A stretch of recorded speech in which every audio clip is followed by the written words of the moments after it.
Okay, today we are going to make the best garden labels.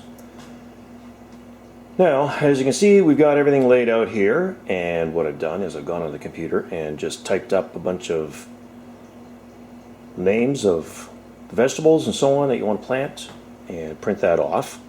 Now, if you want, you could, of course, dress this up and use colored paper, or you could, print little pictures or whatever you want on there.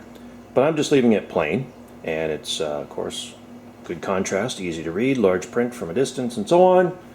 Anyways, then, after you print those off, of course, what you're going to do is cut them up into little pieces, and then we're going to run them through a laminator, and then cut them out of there, and then staple them onto these cedar stakes.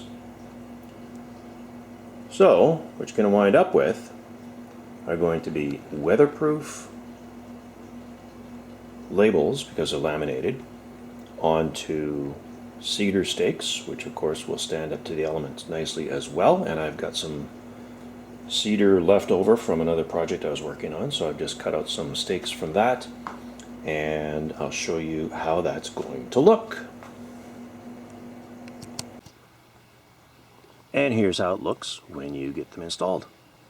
So just hammer your stakes into the ground, and you got some nice waterproof, UV proof, basically weatherproof garden labels, and they work just awesome.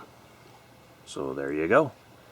Thanks for watching, and see you again next time. Liking and subscribing really helps a small channel, so thank you so much.